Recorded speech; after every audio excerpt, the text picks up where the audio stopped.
Hello and welcome to the Sandip Roy Show on Express Audio. The Sandip Roy Show. As India heads into another election, the economy, as usual, is in the spotlight. The Asian Development Bank recently upgraded India's gross domestic product growth forecast for 2024-25 to 7% from 6.7% earlier. The government is no doubt thrilled about that, and Mr. Modi is talking about India's unstoppable rise. The aim of rapid economic growth is to ensure empowerment of the poor and their social mobility, said the Prime Minister. But a new book says, in fact, the economic growth has not meant automatic empowerment of the poor and their social mobility when you compare India to poorer neighbours like Bangladesh and Nepal. In fields like sanitation, primary education, women's empowerment, nutrition, India lags behind them. Given the size difference, is this comparing apples and oranges? Or is there something more at play here?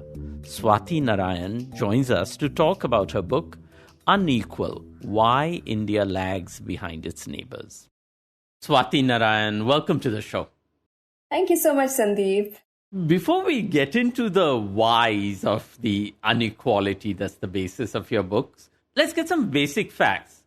So what are the human development factors where India lags behind its neighbours like Bangladesh, Nepal and Sri Lanka? Right. So I'm not only looking at the official Human Development Index, but throughout my study, I've looked at a range of composite indices like the Multidimensional Poverty Index, the World Happiness Index, Hunger Index, etc. at a macro level.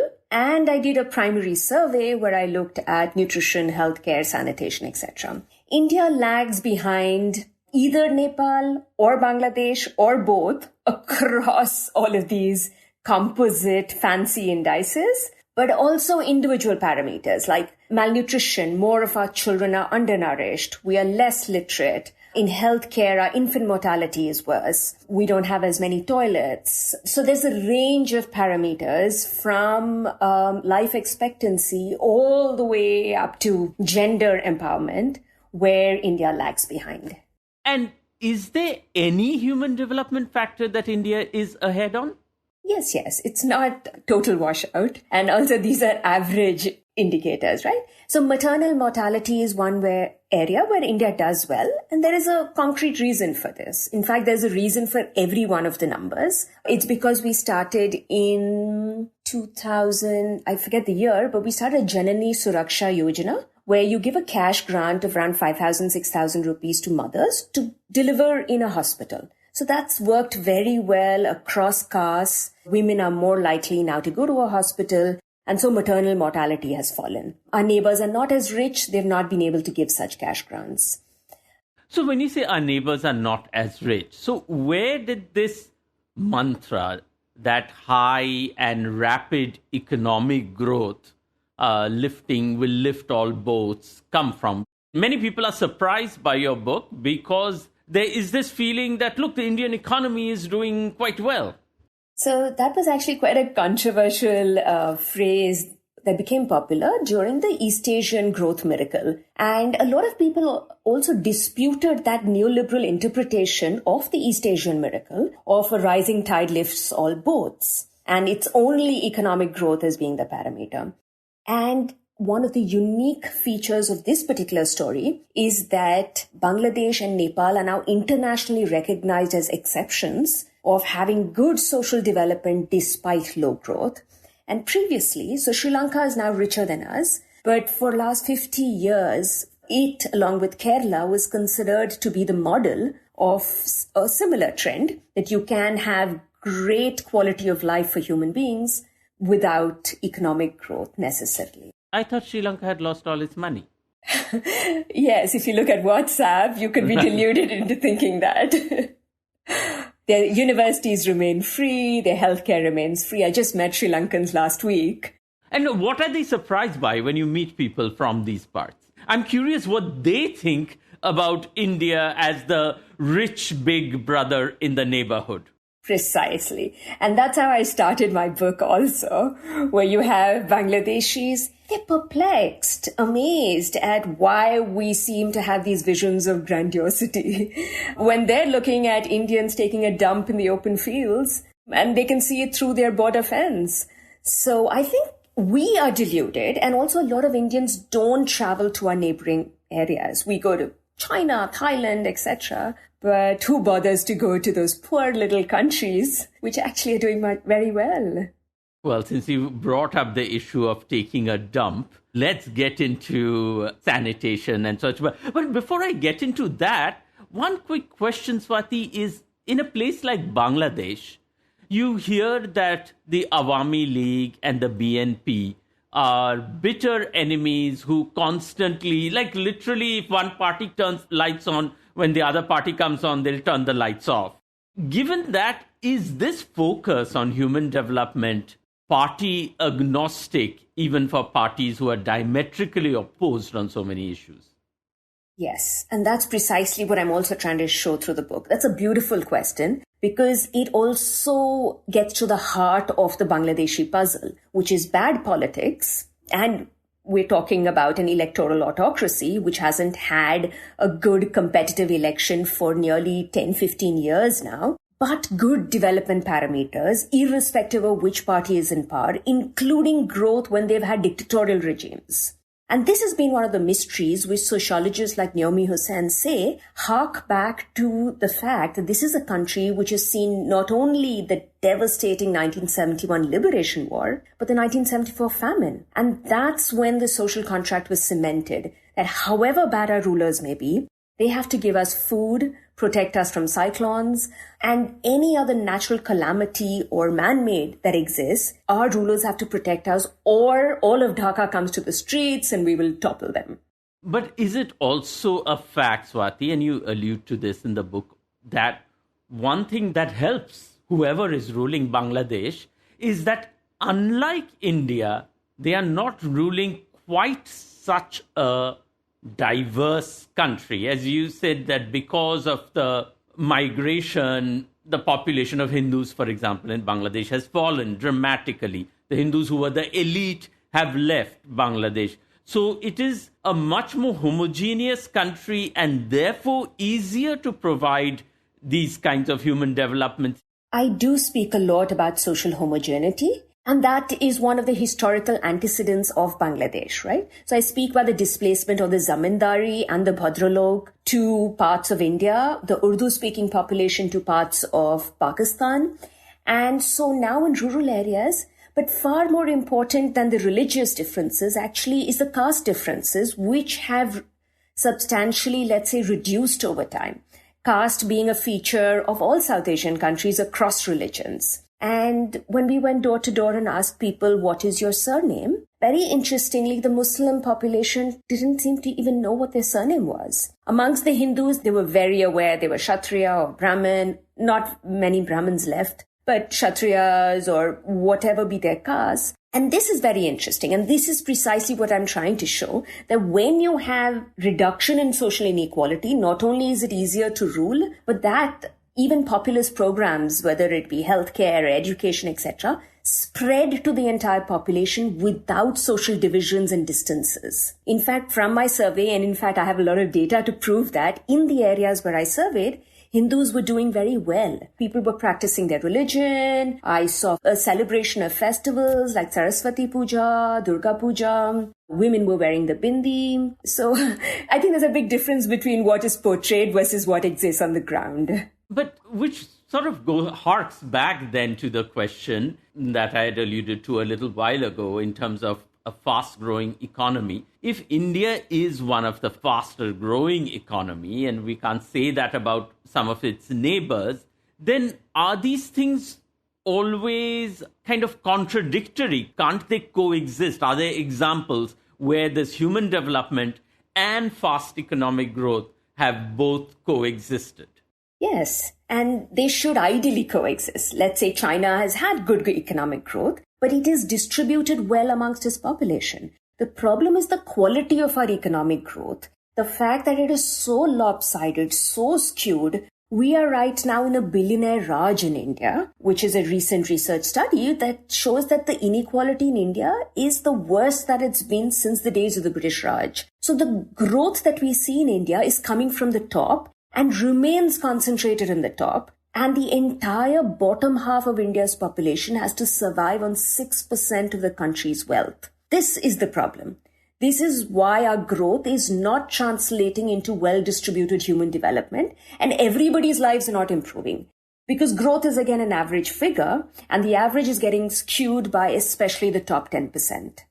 Shouldn't that lead to enormous resentment, Swati? Why do then survey after survey? And the ruling government is cashing in on that and is hoping to cash in on that yet again as India goes to the polls, is that Indians feel good about themselves. And this is not just in WhatsApp forwards. I saw, for example, I was just noticing a gay man who is a supporter of the BJP getting into an argument about it. And this is a boy who has literally come from the slums and he's become an Instagram influencer.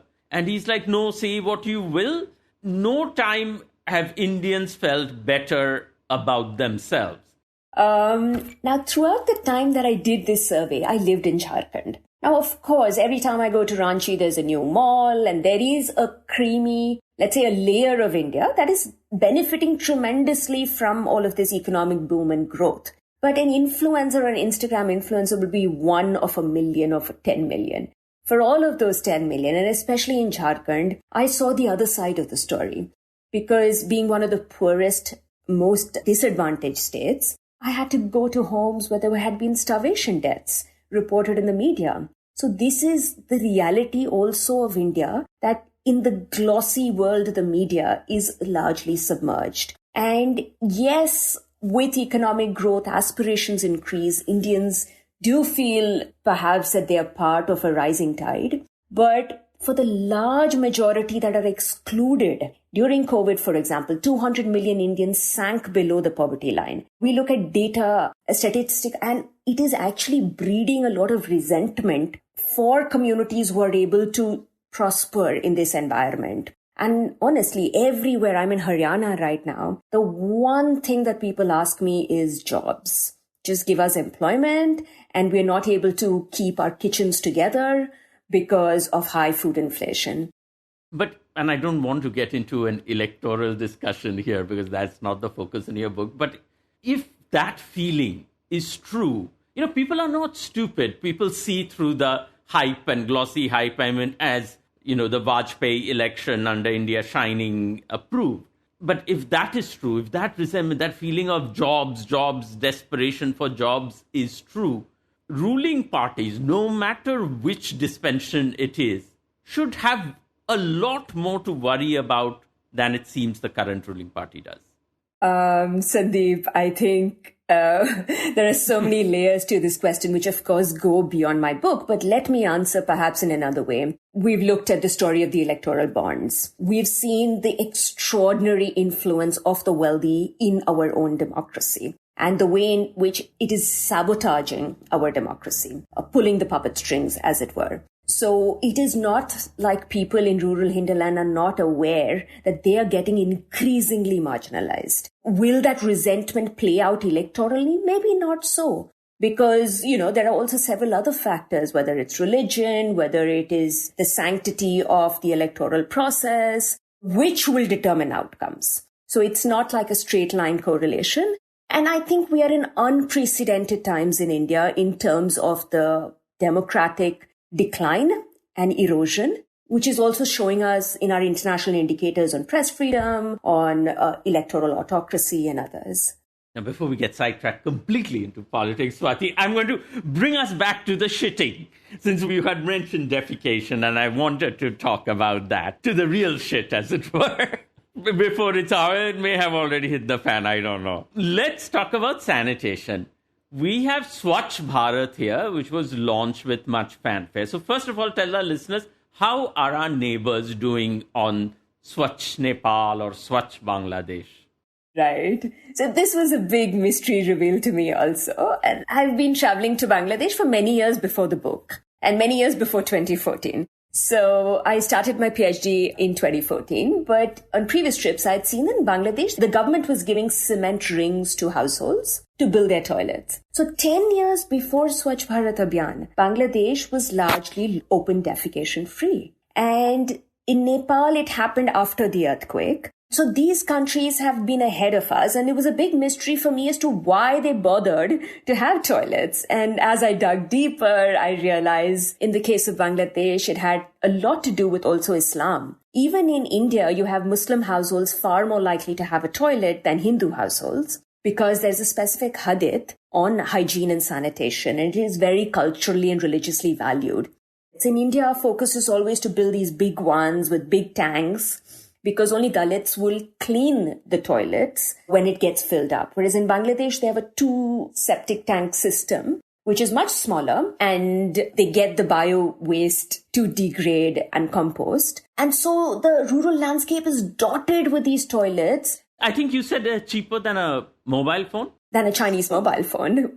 And they're so cheap because Bangladeshi entrepreneurs, instead of using ceramic, they have a plastic pan, which also has really nice levers, so there are no flies in it. It doesn't require much water. And, they do low-cost jugaad. They don't have a roof sometimes on the toilets. They don't have doors. They just use a lungi. So they value sanitation, but they're poor, so they somehow have a toilet, which may not be high-tech like an Indian toilet, but serves the purpose. Why don't we do that? I mean, not asking you literally, why don't we do that? But I mean, because you're going to places like Bihar and something, do you explain, do you say we could do this, what they're doing in Bangladesh? What is the hurdle here? Right. So in Bihar, of course, water is a big problem. But far more than that, I think the biggest problem, which a lot of my friends who have worked on this substantially in the Research Institute for Compassionate Economics, their surveys show us that caste is actually a big problem in India. We have this notion of pollution and purity. In fact, a lot of households in India which have toilets, the male head of household is not using those toilets because it's considered to be polluting to use a toilet. In Swachh Bharat Abhiyan, you're given money, 12,000 rupees to build a toilet. In Bangladesh, they don't give money. The focus throughout those 10 years before was, we either give you a cement ring, and they used a lot of techniques to spread awareness of how good a toilet is for your own hygiene, to break those castiest myths, for example. And, so there was this community-led total sanitation. The whole village would come together, draw a map of their own village, mark out where the rivers were, how if they were defecating in the rivers, that polluted dirty water was what they were using to wash their vessels, which is what they were eating, and it entered the food chain. So mass public awareness was the way forward to change habits and mindsets and make people build their own toilets. In our case, we're giving money and telling people you build a toilet. So it's very top-down driven. There it was more in terms of public messaging, and same in Nepal. But wait, let me stop you there once, Swati. Nepal being a largely Hindu country, they didn't have the same caste issues in terms of who cleans the toilets? They do. But what I try to show through the entire book is in Nepal, there has been a different sort of transformation that has happened to reduce caste inequalities, very surprisingly, during the period and after the Maoist War. So from 1996 to 2006, was the Maoist People's War. And very strangely, when I was doing fieldwork, I realized that this was a caste war as much as it was a class war. Most of the rank and file of the Maoist army were from the Janajati or the lower castes who were fighting not only to remove the monarchy, but also the Darbari Raj culture of feudalism. So one area that has been less researched on is the sort of gender and caste transformation that has happened in Nepal post the war, also because of the strengthening of the Dalit movement and the Jan Andolans, which is the people's movements or civil society movement with all political parties. So caste in Nepal before the war was far worse than caste in India or even in Bihar. And it has reduced dramatically with a constitution now that bans untouchability, that bans any sort of caste discrimination. And the Dalit movement in Nepal has strengthened far more than I would say the Dalit movement in large parts of northern India. Also the role of NGOs in helping spread public awareness on the necessity of toilets. So literacy has improved dramatically after the war years in Nepal. So caste discrimination has reduced. And in India, the problem is we have spent in fact, one of the criticisms is that in Swachh Bharat Abhiyan, the IEC component, the information and communication of the utility of toilets has not been enough. It's not enough just to put posters or to have negative sanctions against and shaming and naming and shaming of families who don't have toilets. Better is to do positive messaging. And that's what these two countries have focused on. Is there a difference, though, between the Dalit Maoist and non-Maoist Dalit in how they are placed in society in Nepal? Right. So this is a long story, but let me try to encapsulate it. The war years were traumatic years for everybody, all communities, because so many died and nobody ever wants to go back to have a war. That said, in Nepal, the caste system itself was quite different from the Indian caste system, with castes which are considered to be, for example, OBC in India, are considered to be Dalit in Nepal. So, for example, goldsmiths or sunuars, etc., are considered to be Dalit there. Some of them may have participated in the war or not participated in the war, but the fruits after the war of ensuring that there's no discrimination has dramatically changed. Another factor in Nepal has been, during the war years, many men of all castes, whether they were literate or not, migrated to India and several other countries. So the remittance income now is helping especially Dalit communities to buy land, to buy hotels. So Sunuars now are quite prosperous communities. So land distribution patterns have changed post the war. And whether it's Dalit or non-Dalit, even if you've seen representation in local women's elections, many Dalit women have been elected. The conversation is completely changed. They have sub-quotas that we are fighting for in India. Even at the level of, for example, the Supreme Court Chief Justice is a woman. They have gender sub-quotas and caste sub-quotas. So these movements to push for equality, when you say the Dalit movement in Nepal is stronger than in India, do they have government support? Is that why it's stronger?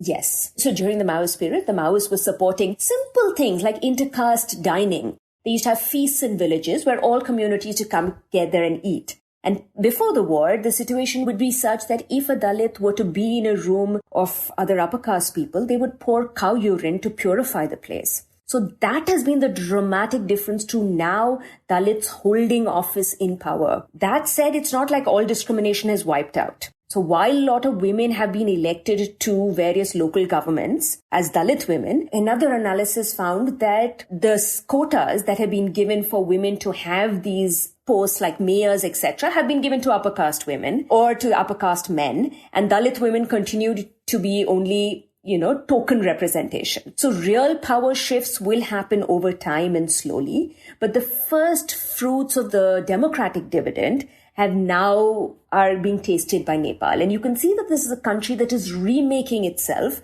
based on the values that were enshrined in the Jan Andolan. When all political parties said, we want to be a caste-free Nepal, we want women's empowerment. And the Maoists also put in other clauses like we want women to hold property. So the transformation is ongoing in Nepal. In fact, their slogan was Naya Nepal. Precisely. But does that get into the slightly dangerous territory where somebody can read this and read your analysis and say, this happened because there was the revolution, there was the war, there was the Maoist revolution, and that's not something one would prescribe as a quicker way to achieve some relative form of caste equality? I'm a social scientist, and I would certainly not recommend any form of violent war. But, this is the after effects of war. We even saw this during the First and the Second World War. When men went on the front lines to fight, it was women who took over jobs in the factories. And so women's empowerment in terms of female workforce participation increases. But these byproducts doesn't mean that you justify war for that. That said, as a scientist, you have the luxury of looking back at history and looking at the lessons from it. So there are certainly the lessons to be drawn for India, rather, is use the long slog, but the focus needs to be on reducing social inequalities, which is something that we have forgotten in our chase for aimless growth at all cost, which is now resulting in fracturing our society even more between the rich and the poor, who are now sabotaging our democracy also by cornering so much of the wealth of the country at the expense of the large majority. And we've forgotten things like caste and gender. Is this level of oligarchic power not a fact in a place like Bangladesh? I mean, it is when you call it an electoral autocracy. I'm sure a lot of that is also about cornering the wealth. Not as much. I'll give you a simple example. I met a lady in an NGO in Bangladesh, and she told me when we see the weddings that our children get invited to with their Indian friends, where helipads are, dropping the Baratis to different destination venues, the obscenity of wealth that we have seen in the current wedding, which we saw on social media. It was a pre-wedding, actually. It wasn't a wedding. Which means that we're going to be tortured with it for a few more months. But I think this is quite an eye-opener, these pre-weddings, to the sort of aspect where we're having 74% of Indians cannot afford a healthy meal, a nutritious diet on a thali, and we are having this obscene inequality of wealth. And Bangladesh and Nepal don't have dollar billionaires, whereas we have had an increase of more than 100 new billionaires only after the pandemic. Before we leave the subject of sanitation and defecation, we talked a lot about what's happening in Nepal, Bangladesh versus India. But you also focus on the southern end of the country. Are there comparisons to be drawn between, in terms of sanitation, what is happening in Kerala, Tamil Nadu, and Sri Lanka?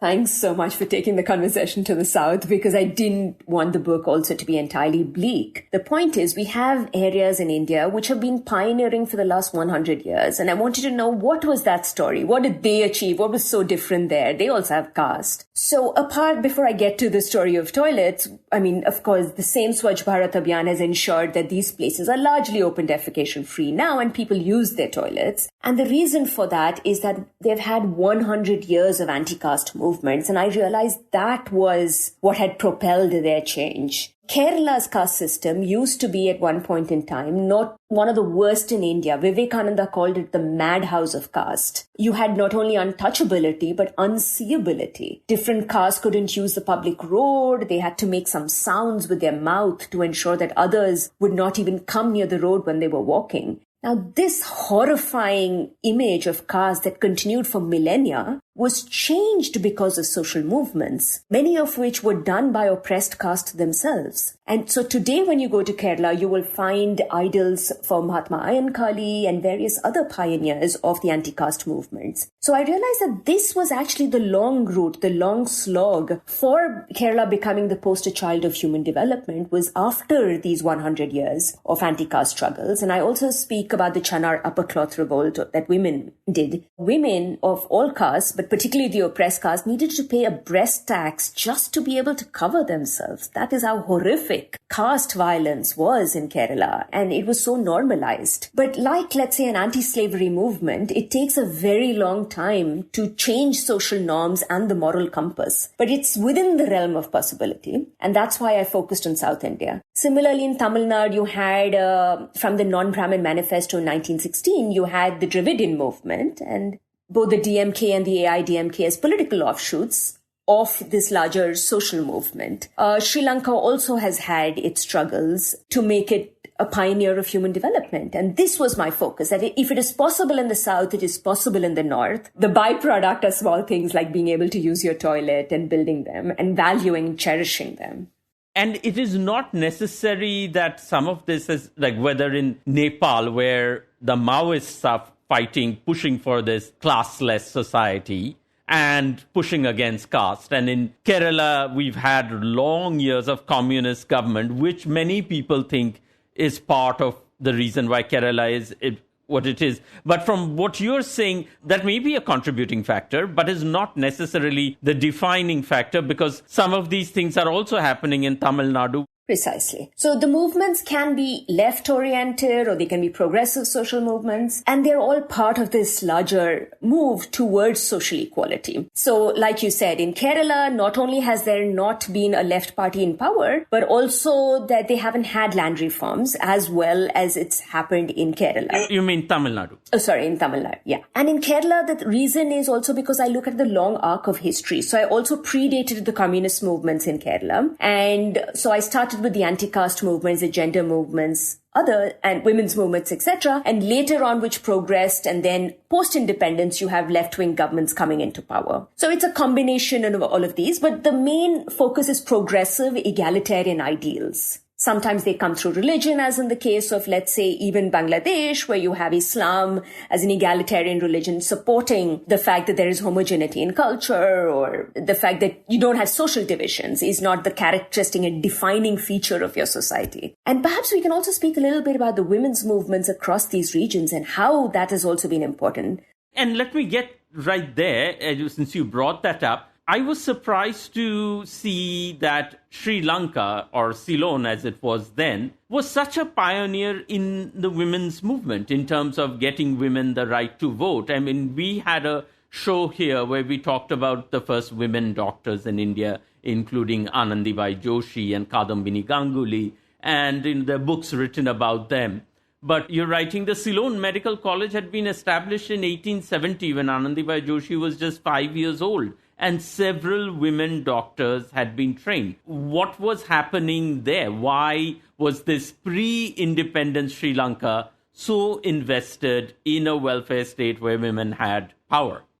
That's a wonderful question. The first time I've been asked, so I'm so happy. So Sri Lanka really was a surprise for me. And it's also a bit of an anomaly because it's not only the Ceylonese themselves fighting for more progressive social policies, but actually the British government was very different in Ceylon than it was in India. It considered Ceylon to be the jewel of the crown. The reason being, there was also colonialism of the Portuguese and the Dutch before the British arrived in Sri Lanka. And so the Roman civil law was well established. And the Ceylonese were also very well educated, either in the Buddhist Pirivenas or in the schools that the Dutch missionaries had already established before the British. So the British, very interestingly, were implementing a lot of the Fabian ideals that the Labour Party was trying to implement in the UK and trying to experiment with those in Sri Lanka by establishing the welfare state. So there was something called the Coalbrick Cameroon reforms, which slowly made education a right, healthcare a right.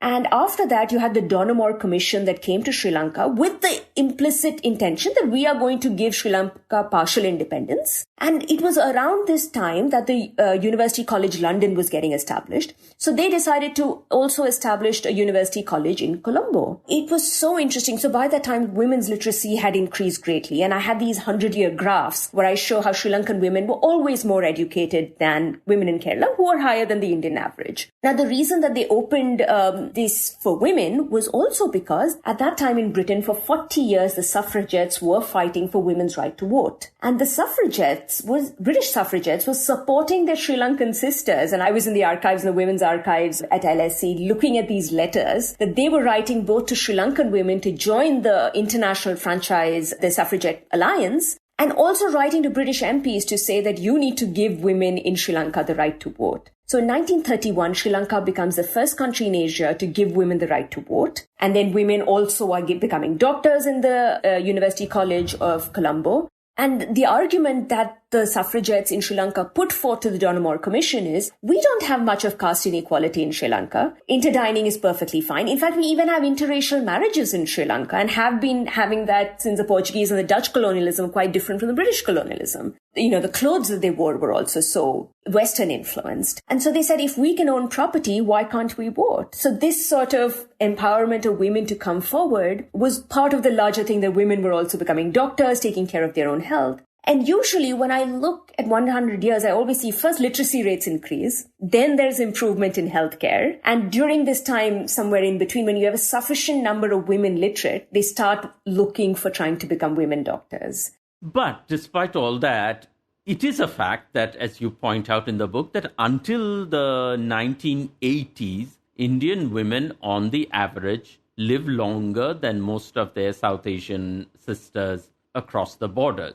But you say that in the last 25 years, the tables have turned. By 2021, women in almost every country in South Asia, Sri Lanka, Bangladesh, Nepal, Maldives, even Bhutan, were expected to live longer than Indian women.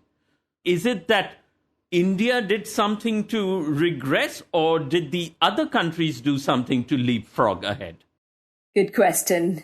a bit of both. I think we completely lost our focus post-liberalization, where it's just been about economic growth after that and a whittling down of the welfare state, and especially with increase of privatization. So liberalization came with a package of privatization. And, whether it's hospital healthcare or primary healthcare focus has completely gone out of the window. And it's particularly increased in recent years, where I think in Madhya Pradesh, as early as last week, hospital beds were given away to private agencies. Now we have an insurance regime where everything is based on a third party guaranteeing your health. So India has gone back, and simultaneously countries like Sri Lanka, for example, where everything is free of cost. Your education from kindergarten to university is free of cost and has been for since independence in Sri Lanka. They liberalized their economy in 1977.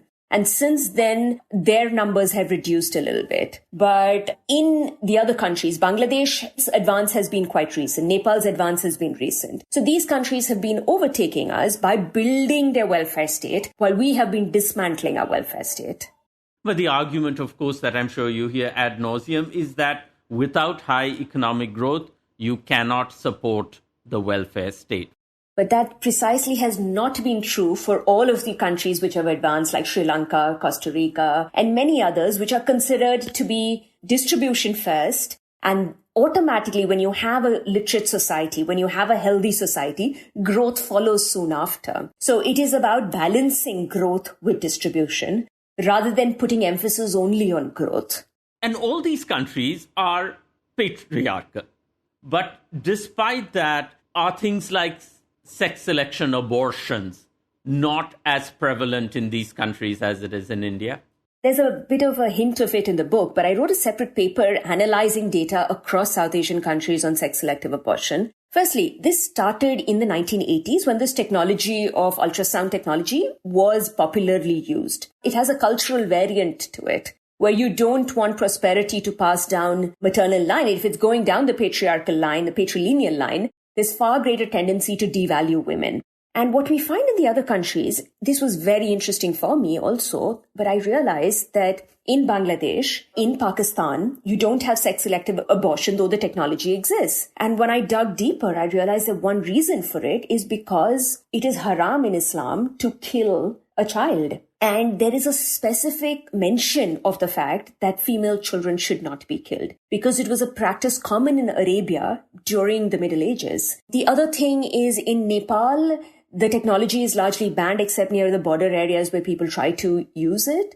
So strangely, and I've looked at district level data across South Asia, and I was very surprised to see that in the Punjab that is there in Pakistan and in the Punjab that there is India, there's almost diametrically opposite in terms of the number of women in the population. And despite the fact that in Pakistani Punjab, literacy rates are very low. We haven't talked about Pakistan at all. It's not the focus of your book. But are there human development factors in which Pakistan is ahead? Okay, so I haven't analyzed Pakistan too much in detail for the simple reason that Pakistan is poorer than us and does worse than us on almost all human development indicators, from literacy to healthcare, etc. Nor is it something that we should emulate in terms of its democracy. There's no point in comparing with somebody, with a country that's doing worse than you. Why are you comparing with them? Our neighbors, Bangladesh, has stopped comparing themselves with India. They compare themselves with Sri Lanka. Oh, that hurts. It does. And because they're like Sri Lanka's the leader in terms of human development, why should we bother comparing with India? And now I'm going to go into the one other area, which is about primary education. Can you talk a little bit about some of the innovative measures that poorer countries have taken to ensure that there's primary education, that kids do go to school? Because actually, unlike India, I was surprised to learn the other countries don't have supposed to have a free school lunch program. So that incentive doesn't exist there. It doesn't. And that's one really good thing that we did with the Supreme Court order, which finally became a law under the National Food Security Act. But since they know that they're not rich countries, they try to make the most of the resources available. And I was really surprised with some of their very simple innovations. So there is a World Bank study which says that there are ghost teachers across our neighborhood. Teachers are appointed, but they don't show up in class. And sometimes students don't show up in class. So what they've done in Bangladesh is if a child doesn't come to a class for more than 2 days in a row, the teacher has to go to the child's home, fill up an absenteeism form and give it a bow, to their supervisor. And they monitor this very regularly now. So this is a way to curb both teacher absenteeism and student absenteeism. In India, teachers, in Bihar especially, teachers are very reluctant to go to the student's home because they're from different castes. And the teacher is largely from the upper caste, usually. And so they talk down to their students. In classrooms, I found they didn't even have a bench to sit on. Students sit on the floor and teachers sit. But throughout our neighbors, I didn't find this. There was always a bench for students to sit in. There was dignity to them receiving their education. The other incentive is textbooks always come on time. So this is another thing that in Bangladesh, you have to send a photo of giving the textbooks on the first day of the academic year, even in Nepal. And these were specific questions I asked because I knew that there were problems in India.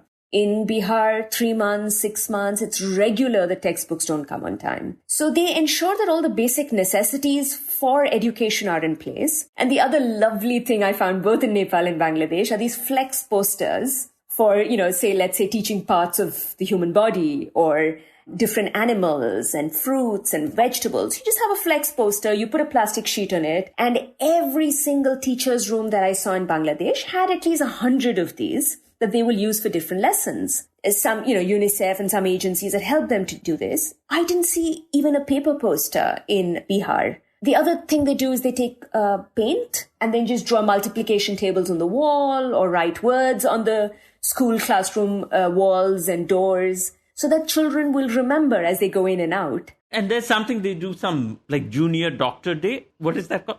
Okay, so that's called Little Doctors. And in Bangladesh, I just stumbled on it where, like you see in an optician to check the eyesight of children, they get children to check each other's eyesight once in a year. Instead of a health camp, they get children to do it themselves, something they learn from Japanese classrooms. So they integrate healthcare into education, and the children who can't read the alphabets on that chart are then sent to get spectacles. So this ensures that children learn their lessons. The children also check their own height and weight, whereas in India, we get the Anganwadi worker to do it, or we get the doctors to come to the school and do it. So that's very expensive, far more likely to be corruption-filled because they want to show that all the children, nobody's malnourished. So the incentive system changes when you get children to do it for themselves, mothers get involved, and we need to start learning these small little tricks of making the most of money and doing low cost or zero cost techniques of improving our children's education and healthcare.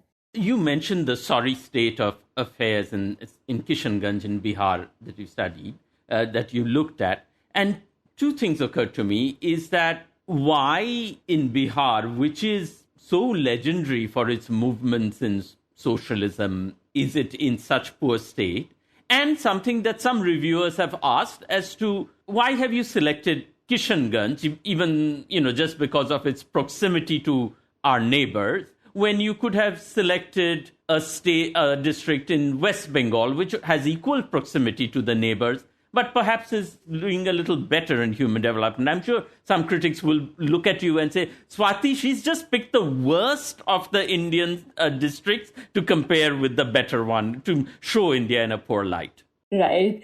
No, I love when people are getting so engaged with the book that they actually have criticisms of it. So fantastic. No, actually, initially I started assuming that I would take West Bengal as one of my states and use a district there and look at the area around. But the problem is in 2014, when I started my research, West Bengal's per capita income was very high. It was not in the same range. So for me to get even households which are of a similar wealth index to compare would have been impossible. Now what the government has done is it's changed its GDP measurement. So it has suppressed West Bengal's GDP and perhaps, it would be more comparable. So these are tricks that governments also play. And that said, I still have to say, so even in terms of actual prosperity, while I was crossing borders, West Bengal is far ahead of Bangladesh in terms of its economic GDP. You have malls, you have ATMs, you have houses made of brick as opposed to houses made there of thatch and bamboo. So it is prosperous, and therefore also its social indicators are doing well.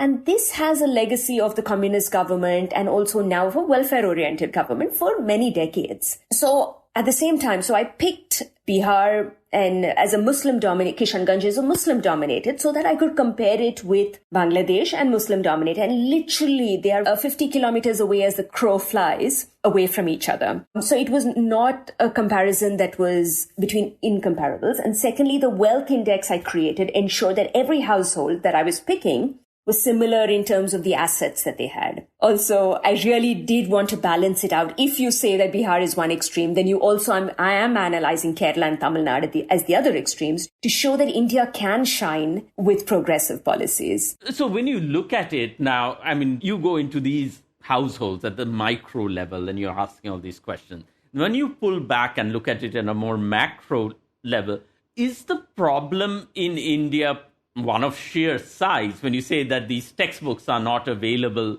in the classrooms, is just the volume of textbooks that need to be available in all classrooms in India versus the volume of textbooks that need to be available in Nepal? Or does a lot of this boil down to caste in India? Absolutely. And a lot of people bring this up, just look at the scale of India and therefore it can't work. But we have very good governance. We have a solid iron steel framework of our bureaucracy. And anywhere you go, you will always find government officials. The point is they're sitting on their high horses, not doing anything.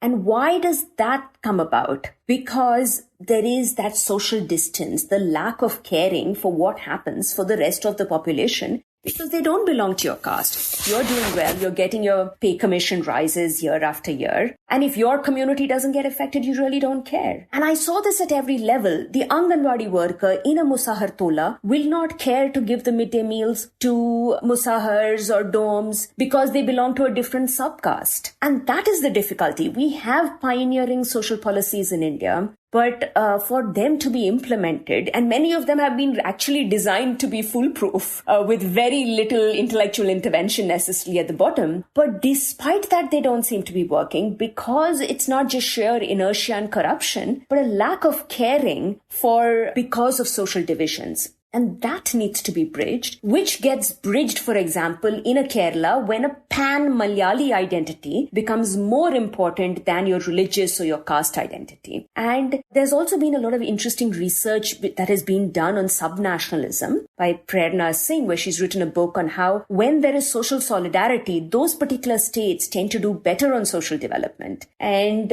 my work also, in a way, is in tandem with that. And the states which have lagged behind because of caste inequalities, whether it's Uttar Pradesh, whether it's Bihar, whether it's Madhya Pradesh, those are the ones where social divisions are insurmountable. We just don't care because of the bridge between castes and between the rulers and the ruled. Are there good things, though, that we have done apart from the midday meal?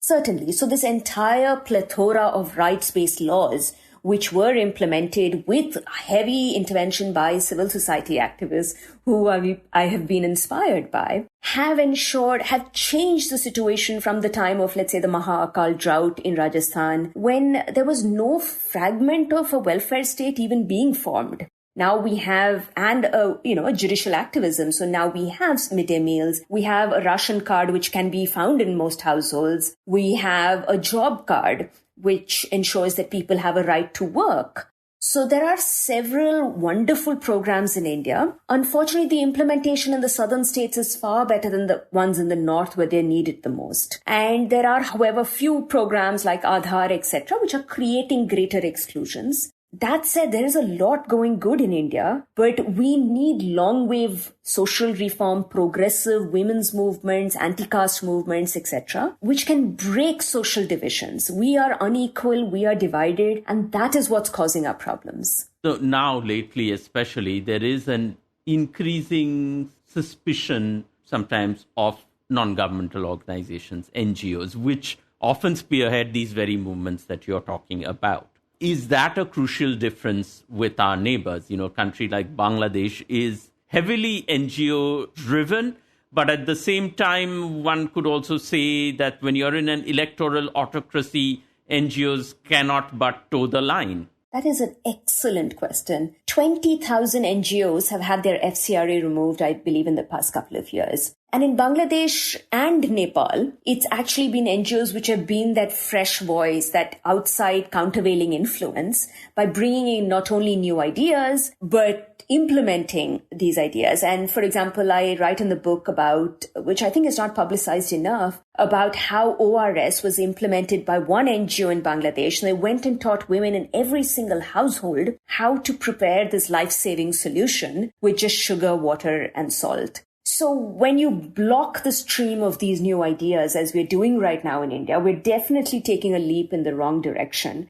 But that said, in Bangladesh, there are limits to how much NGOs can do. They are only service providers. They are not allowed to be politically or socially very active. And Bangladeshi stalwarts actually told me in private that, they felt that's something they could learn from India's civil society movement, which has a history from the independence movement onwards, of nonviolent resistance, etc. And a bottom-up sort of social policy as opposed to a top-down, which you have in Bangladesh. So yes, NGOs both in Nepal and Bangladesh have played an important, limited role. It has been the state which has been in the driving seat, but at least they provide options. And deleting those options, deleting the moral compass and the ideological moorings of civil society is not something we should learn from our neighbors. What is also interesting in your book is, we think of caste discrimination as the upper caste discriminating against the lower caste, but you have conversations with Dalits and Muslims in Bihar who share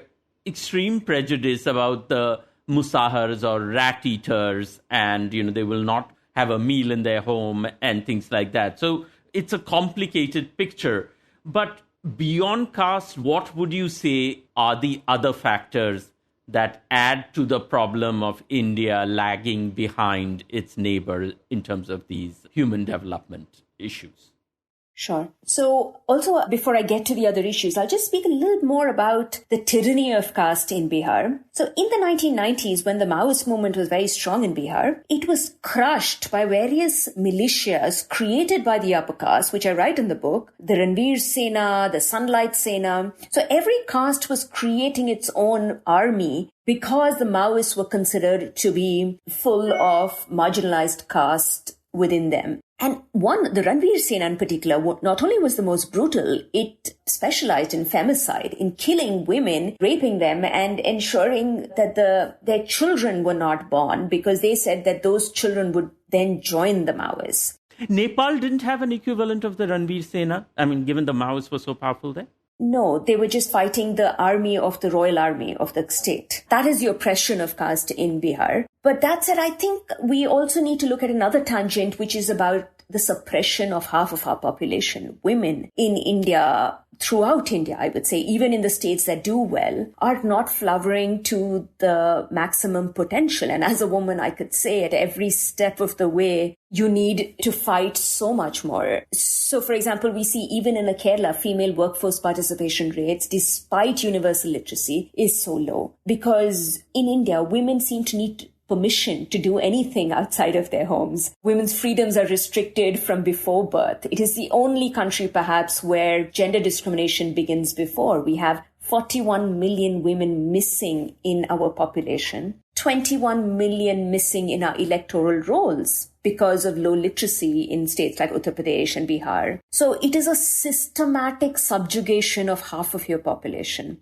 And in fact, one of the statistics that really shocked me and surprised me in the book, and which is why I suddenly remembered it, is that only, I think you wrote, 11% of Bangladeshi women you interviewed said they ate after their husbands. It seems like such a trivial figure, but it's so hugely telling. I wouldn't have expected this in Exactly. Bangladesh. And Sandip, you and I have grown up in an India where, even in upper caste homes or in urban homes, or even the assumption is that women cook food. And also that very many times women will serve other people and then eat last. I was really surprised going to Bangladesh and Nepal, and they just said, no, that doesn't Like, why would we do that? Why would we wait for our husbands to come back to eat? Like, they just couldn't understand the question. And I'm really wondering what happened? How did... how have I been socialized to assume that every woman has to sacrifice? And then I realized that this is a cultural norm that only we have. And perhaps it's maybe it's a mix of casteism with acute patriarchy that women in India have to eat. And this Malayalam film, The Great Indian Kitchen, it shows, everything, the cooking included. And I saw this in Bihar, even in Muslim households I saw. So in Muslim households, normally in general, everybody would eat together. But in Bihar, also I saw in Muslim households, women were eating much afterwards. They were fanning their husbands and their children, waiting for everyone to eat and then eating. So the cultural percolation of our patriarchy and our casteism across religions, it seems to be a uniquely Indian phenomenon. We have to end on something optimistic. So, Swati, what are you optimistic about? So what I am optimistic about is always from coming back from South India. If South India 100 years ago could have been the madhouse of caste, of patriarchy, of feudalism, and could transform itself within 100 years, I'm sure the North can do it within our lifetimes. And given the fact that progressive ideals in today's age of technology moves much faster, but if all we need to do is ensure that we are not submerged in a vitiated environment, taking all the wrong lessons from the wrong places. And I was just hoping that this book could just be a sort of glimpse into areas that Indians don't travel to, be a moral compass also for what South India has achieved, celebrate that, and try to realize that if our demographic dividend needs to be a dividend, we need to transform the character of our public action. Not only what the government does for you, but what you do to monitor the government, the type of government that you want, and change it in its social welfare direction. Swati Narayan, thank you so much for joining us on the show. Thanks, Sandip. Swati Narayan is an academic and an activist. She's an alumni of the Tata Institute of Social Sciences and the School of Oriental and African Studies and the London School of Economics and Political Science. She's the author of the book Unequal: Why India Lags Behind Its Neighbours. Find us on Facebook and Twitter and Instagram at Express Podcasts. Thanks as always for listening. This show was produced by Shashank Bhargava and edited and mixed by Suresh Pawar.